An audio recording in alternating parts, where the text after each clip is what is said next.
మారు మనసు లేదు. ఏమి లేదంట. ఇప్పుడు చాలా మంది కుటుంబాల్లో బాప్తిసం పొందారు కానీ ఏమి లేదు. మరి మారు మనసు లేకపోతే పరిశుద్ధాత్మ నీలో ఎందుకు వస్తుంది? రాదు కదా. ఒకడు నూతనముగా జన్మిస్తేనే తప్ప ఆయన రాజ్యమును ప్రవేశించడని చెప్తున్నాడు. నూతన జన్మ. ఎక్కడ చూసినా దేవుని కుటుంబాలు ఉన్నాయి కానీ ఏ కుటుంబంలో కూడా ఆత్మ లేదు. అందుకనే ప్రభు ఏమన్నాడు తెలుసా? ఉపమానం, దీపము వెలిగించి దీపస్తంభం మీదనే పెడతారు కానీ చెప్పండి తర్వాత మాట మంచం కింద. ఇప్పుడు రక్షణ పొందిన వారి యొక్క జీవితం ఏంటి చెప్పండి? దీపాన్ని ఎక్కడ పెట్టారు? వాళ్ళు వెలుగు లేదు, వెలుగంటే జీవం లేని వారు. వాళ్ళు క్రీస్తుని వాళ్ళు ధరించుకోలేదు. వాళ్ళు అందుకని దీపస్తంభం మీదనే ఎందుకు పెడతారంటే అది ఇంటినున్న వారందరికీ వెలుగునిస్తారు. ఇప్పుడు క్రీస్తులోకి వచ్చిన తర్వాత ఆయనలో జీవం ఉండేను, ఆ జీవం మనుషులకు వెలుగై ఉండేనన్నప్పుడు క్రీస్తును ధరించుకున్న తర్వాత నువ్వు వెలుగు అంటే అర్థం ఏంటి? ఆత్మ సంబంధి.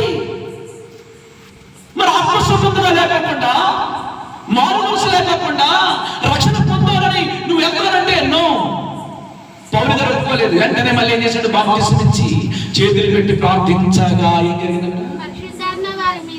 ఏమొచ్చిందని చెప్పండి. అప్పుడు అపోస్తలుడు మేడగద మీద ప్రార్థన చేసినప్పుడు దేవుని ఆత్మ వారి మీదకి దిగి వచ్చింది కదా. ఆ అభిషేకము ఈ శిష్యుల మీదకి వచ్చింది. దేవుని స్తోత్రం కలిగింది. మనసు పెట్టండి. తర్వాత ఏం జరిగింది చూడండి. అక్కడ అప్పుడు వారు ఏం మాట్లాడారంట? భాషతో మాట్లాడారు. తర్వాత ప్రవచించుటకు మొదలు పెట్టారు. ఇప్పుడు పరిశుద్ధాత్మ అనుభవం ఉంటే ఏముంటాయి? కృపవరాలు ఏమున్నాయి? అక్కడ ప్రవచన వరం ఉంది. తర్వాత భాషల వరం ఉంది.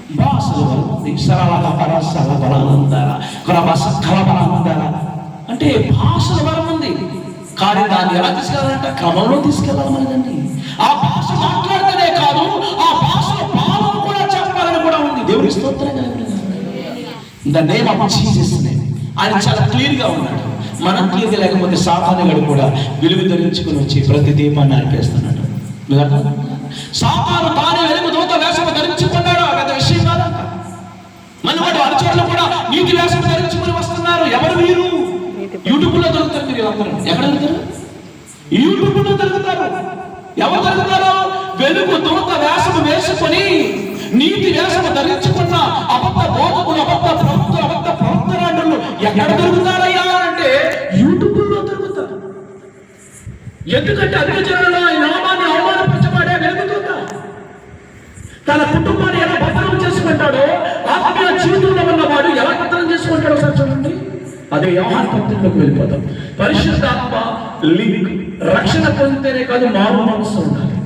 మారు మనసు ఉందంటే ఆత్మ నీలోకి వస్తుంది. ఆత్మ నీలో ఉందంటే నీలో ప్రవచన వరం ఉంటుంది, భాషల వరం ఉంటుంది. హల్లెలూయా. అందరికీ ఉంటుందంటే అందరికీ కాదు, కొందరికి ఇంకా చాలా స్వస్థత వరం ఉన్నది, ఇంకా వాక్య జ్ఞానం వరం ఉన్నది, చాలా ఉన్నాయి. హల్లెలూయా. ఇక్కడ కాన్సెప్ట్ వరములు కాదు కానీ ఆత్మ. దేవుని స్తోత్రం కలుగుతుంది. మనసు పెడతాం ప్రతి ఒక్కరు కూడా. చూడండి, యోహాను పత్రికలో ఒక మాట మాట్లాడుతున్నాడు. ఏమని మాట్లాడుతున్నాడు అంటే 5వ అధ్యాయము 1వ యోహాను పత్రిక చూడండి 18వ వచనమును మనం చూద్దాం. మనసు పెడతాం. దేవుని మూలముగా చూడండి, దేవుని మూలముగా పుట్టుకున్నాడు ఎవడను ఏమి చేయడంట? మరి నీతిమంతులు పడిపోయిన మరలా